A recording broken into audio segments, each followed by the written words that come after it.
Hi, everybody, and welcome to Unified, a podcast feed from First Church Belmont Unitarian Universalist. We'll be sharing sermons and stories, especially thematic content made new every week. We're so glad you're here, and for more information about who we are and opportunities to grow and deepen, swing by the church on Sundays or check out our website at uubelmont.org. And for now, enjoy this new content. And this is an old Irish story, which I have always loved telling around this time of year. Here you go, buddy. Or you can sit there. Feel free to sit on all that stuff. That's all my stuff. Wonderful. And it starts, once upon a time, there was a boy, a little bit older than you guys, but not that much older.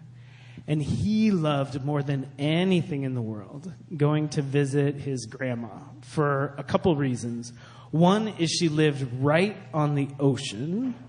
And then another is that they would cook together. They would cook beautiful, delicious soups. And he remembered so clearly the smell of her house because she would get the onions and the garlic and the leek going before he got there. And so it was that he was very excited this one day to go and visit his grandmother, extra excited because he knew that she was very sick. And he knew probably that she was going to die, but nobody really close to her yet had died. He had one pet who died a very long time ago, but it was almost too early for him to remember. So the idea of his grandma dying was bigger than anything he could think of. So he was excited to go see her. And it was that he would take the longer way to go visit her across this beautiful beach that they would go down to and play in and build huge sand castles. And he was walking up to her house, very excited for the smell and the soup and to see his grandma, when all of a sudden he saw floating really slowly on the sand on the same path a tall, black, kind of robed figure. And as he got closer, he could see that it didn't have any feet reaching down, and it was just floating, and he thought it might be death, and he was a little scared. But also, getting close to it seemed like sort of a jolly version of death and not so scary. And it turned around, and sure enough, it leaned in and said, "Do you know where Barbara Button's house is?" And that was his grandma's name. And so he thought, I'm about to outsmart death. And he said, way down at the other end of the beach, which is not true. They were like 2 houses away from her house. And sure enough, death kept going all the way down the beach. And the little boy ran into his grandma's house, and it smelled exactly right. And she came forward to him, and she scooped him up in her arms, and she gave him the most amazing, beautiful hug, and he just melted into her hug. And she said, "I'm so excited. I have an errand for you. I need you to run into town and get the chicken for the soup." And the boy said, "All right, but there's one thing I have to do first." And he took the list, he put it in his pocket, and he ran outside, and he looked around the beach, and he found this huge shell. And he ran up, holding the shell, ran up behind Death, jumped up, and shoved the shell over Death's head. And Death was a little bit surprised, but he kept squeezing and squeezing and squeezing and shoving Death all the way inside the shell, and then grabbed a rock and squished the rock into the shell. And he was holding this big shell with Death inside. And he was like, ooh, I didn't think through the next steps. And so he just threw the shell into the ocean. And he said, maybe this is going to work. This is great. And so he took out the list and he went into town. And there was a bit of a commotion around the butcher's shop. When he came up to the butcher's shop, he said, "I'd like 1 chicken, please." And the butcher's like, "I'm going to do my best." And he took the chicken, he put him on the block, and he took up a big hatchet. And he brought the hatchet down over the chicken's head, and the head flew off. And then shroop, sucked right back onto the chicken. And the chicken looked up at the butcher and smiled, a big chicken smile, saying, "I don't think this is your day, butcher friend." And the butcher tried again, and shunk, and the head plopped up and then sucked right back on. And the chicken tried to do a little chicken dance, and the boy thought, maybe this is because of what I did. But he ran home, And he got back to his grandmother's house and he said, they were out of chickens. Let's have a vegetable soup this time. And she said, great, go pick some carrots from the garden. These were the best carrots he ever ate. He loved his grandmother's carrots, and he went outside, picked them up out of the ground, and tried walking back into the kitchen, and they were pulling him back. The carrots were, and it was all of his strength trying to pull the carrots, and then finally couldn't hold on anymore, and he let go, and they went right back into the ground. And he knew that he had done something wrong, and he went in, and his grandma could tell. Because they were really close. And she could just tell from his face. And so she brought out this huge, you couldn't even call it a cup. It was more like a bowl-sized cup of hot chocolate with just this impossibly huge grandma-sized mound of whipped cream on top that could only be served at grandma's house because it's not a healthy portion anywhere else. And she put it in front of him, and he just buried his face in the whipped cream and came up for air, and he told her the whole story. And she reached out her hand super gently, and she said, oh, sweetie, it's going to be okay.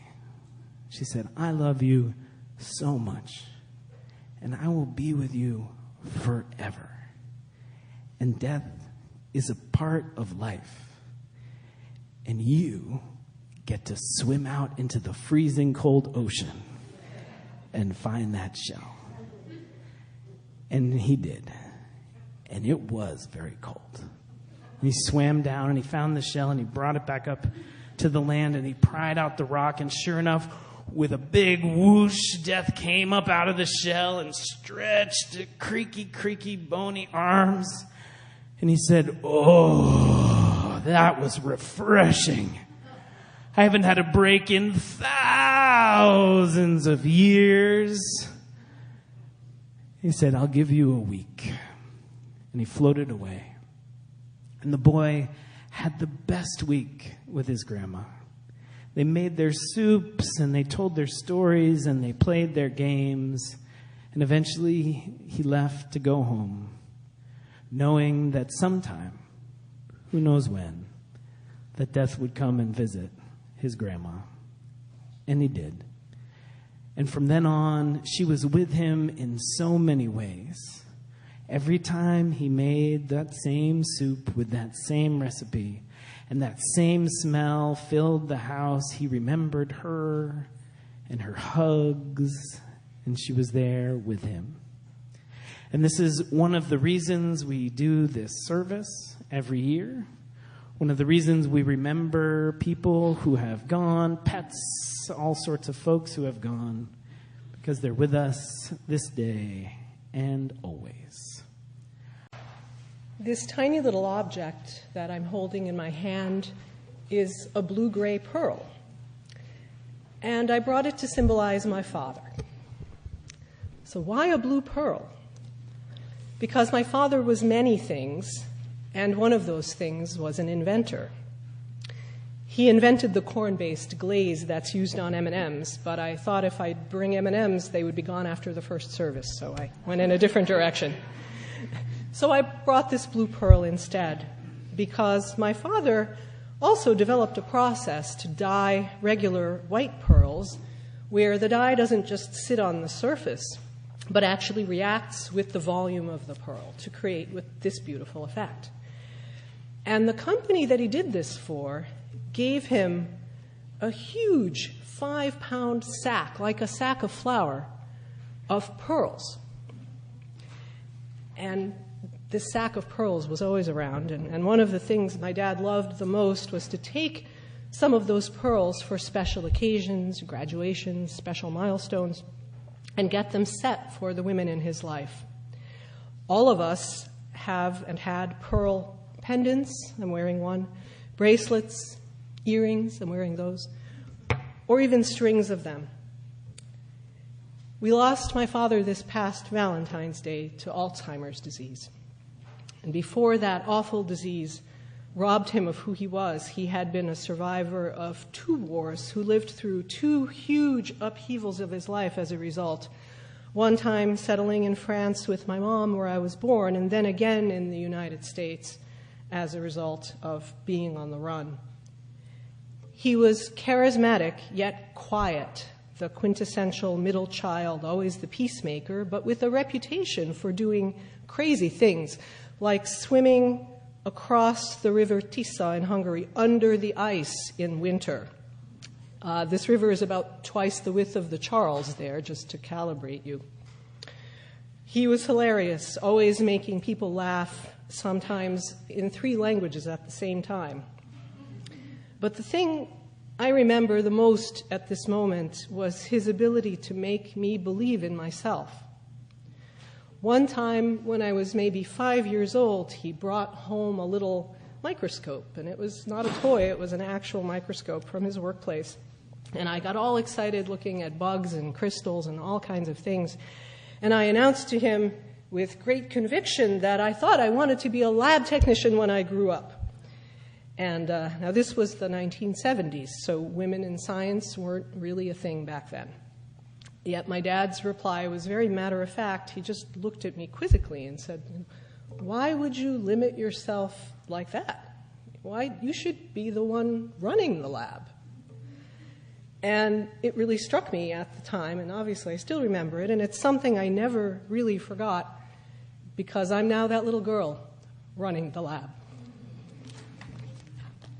My sister Susan and I are remembering our father, Jack Cobb, who died last June. The object I've chosen is his copy of the Odyssey, translated by Robert Fitzgerald. It was his favorite book. He read it many, many times, as well as many other translations, and even spent time translating it himself from the ancient Greek. Our father loved being a father. When I and my 3 siblings were young, he spent all of his free time with us and had a wonderful instinct about what would be fun for us at whatever ages we were. He also loved to read. And to satisfy both those loves at once, he invented an ingenious children's game, the reading contest. It consisted of he and his children sitting together on comfortable chairs at home, each with a book. The winner was the one who could stay that way, reading peacefully for the longest. He usually won, but there were prizes for 2nd, 3rd, 4th, and 5th place as well. I'm going to read from the final lines of his favorite book, because it's the ending, and because it contains a message of peace, which our father would be advocating for as strongly as anyone at this moment and always. "Now hold," she cried, "break off this bitter skirmish, end your bloodshed, Ithacans, and make peace."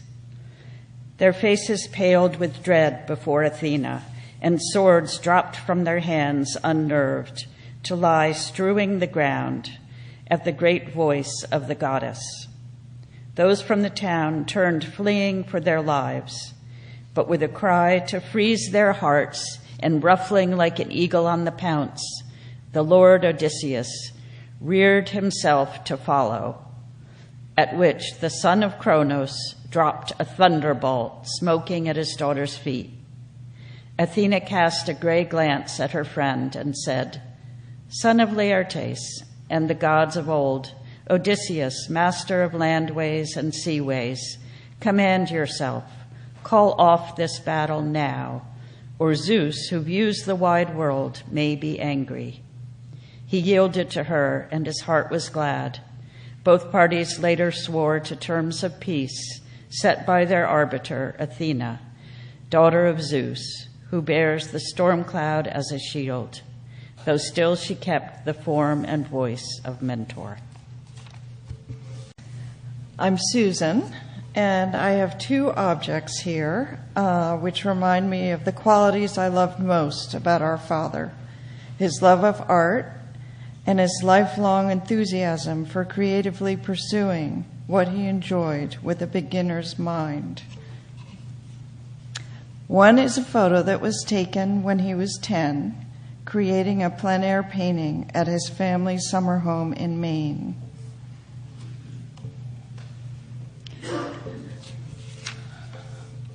The other is a painting Jack made 70 years later in an apple orchard on the same island in Maine. In the intervening years, Jack's artistic aspirations had mostly remained dormant until my sister Priscilla bought him a painting class for his 70th birthday. Retired with a bit more time on his hands, his artistic talents blossomed over a 20-year period. His retirement years were his most creative and pleasurable, and he mastered the art of acrylic landscapes as his father had done with watercolor in his retirement. Growing up with pictures and paintings of our grandfathers on the walls, I was always struck by what a good artist he had become in his old, as I saw it, age, and learned to see him as a late bloomer. That thought always thrilled me, especially as I got older and remained hopeful that I still had time to pursue some of my own artistic aspirations. Dad reiterated that example of it never being too late to do what you love and even become good at it. Now I have his paintings. Now his paintings are on my walls of familiar, beloved places in our family history, painted with a sensibility and beauty uniquely his, a part of him inhabiting where I live and inspiring me toward the creative life. My grandfather gave me his love of telling stories. He passed away on September 26th, the day before his 93rd birthday. He passed along his love of telling stories. But I have nothing of his physically that I can put on our beautiful altar, so instead I have something here to represent the stories and relationship he gifted me. There was one story in particular that he loved to tell. Without fail, he told it every single time I saw him, and multiple times if we changed company that we were in. I can't say exactly why this story was so important that it needed to be told every time, but nevertheless, for him it was. So here is our story.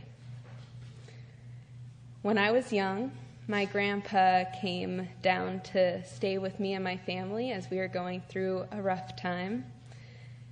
His job was to keep me busy and do fun things. And on one of these adventures, we ended up at a McDonald's drive-thru for lunch. This was a pretty exciting lunch option for young me. So I'm sitting in my car seat in the back, and he's waiting to pull up to the order window, and he asks me, "What do you want to drink?" Immediately I respond, "Soda." As he told it, he immediately regretted asking. So he began to backpedal. "Oh, you know what, Sophia? I actually think your mom would prefer if we just had water with lunch." I went silent. He used to say it was like I was deciding whether this truly was an acceptable outcome.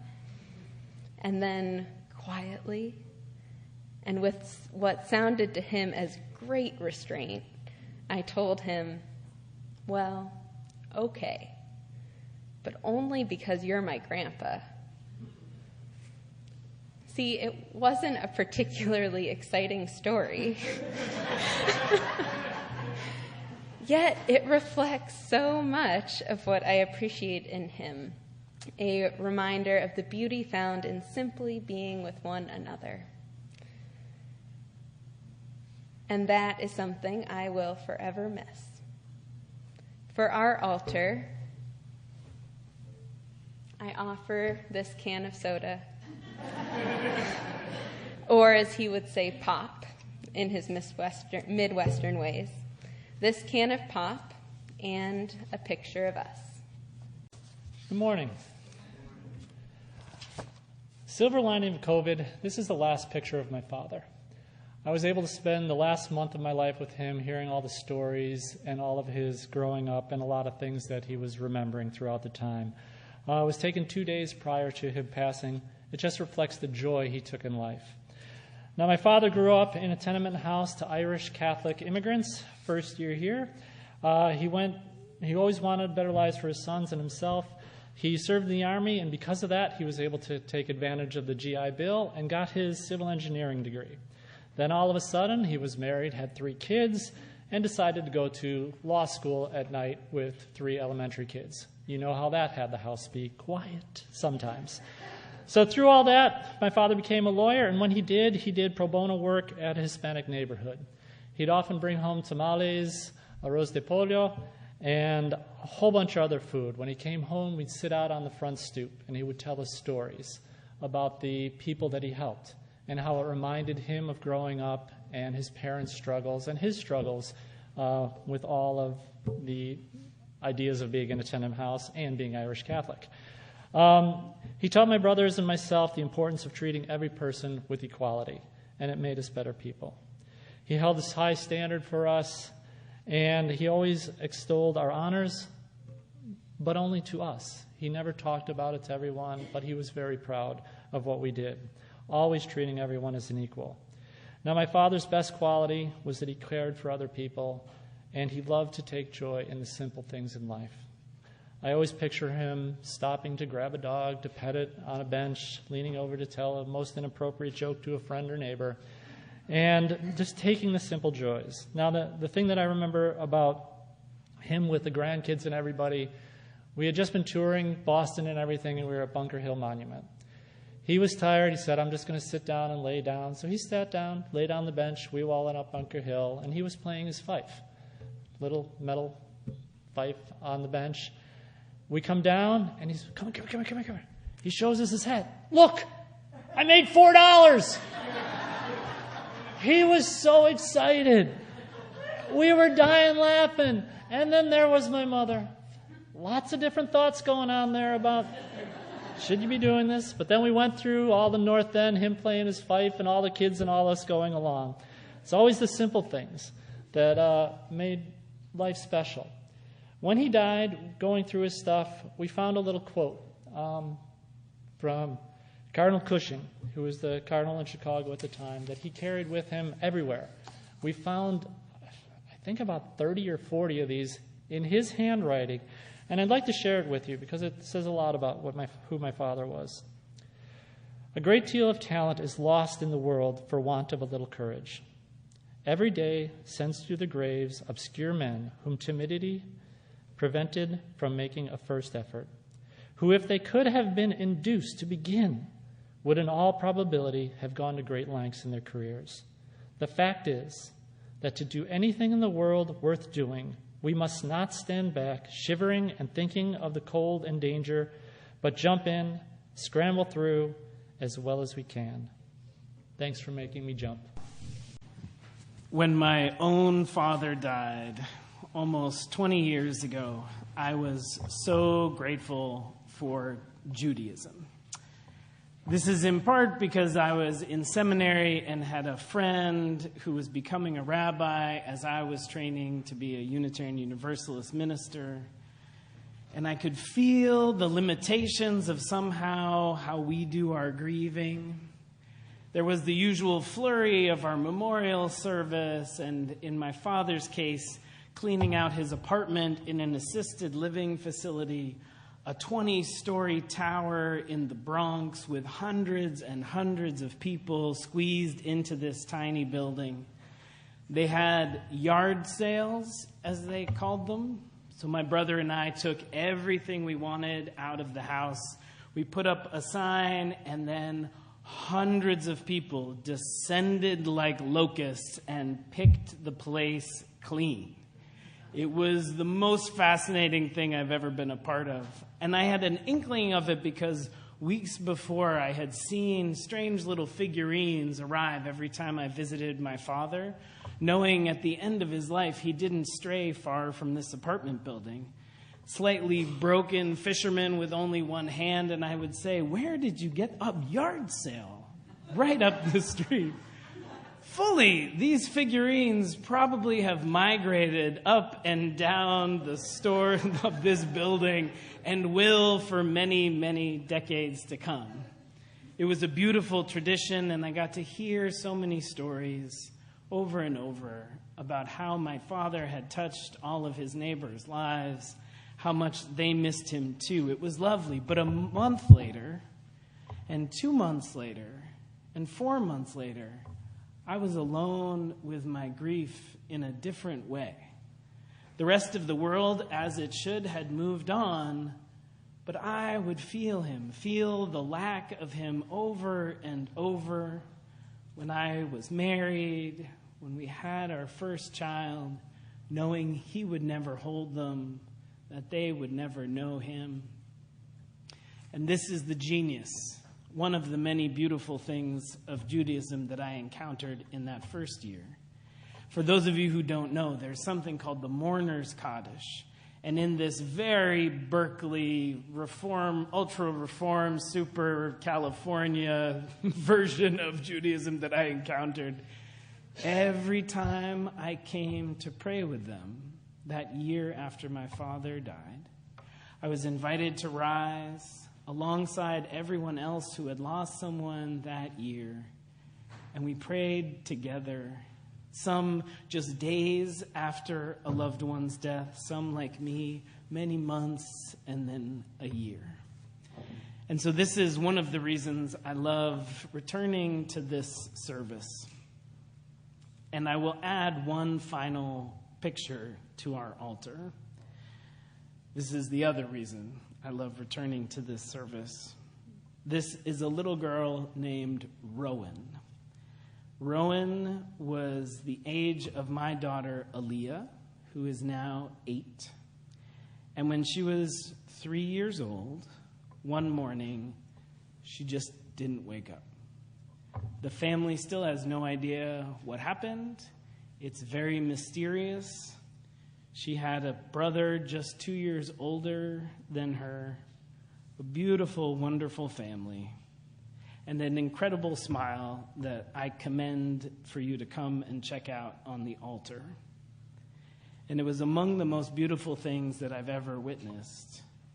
Year after year, her little brother, long after everybody had moved on and was living their lives, her young brother and his family coming forward, bringing a picture of her and being held in this abundant love, holding us all right now as they remembered, as they grieved.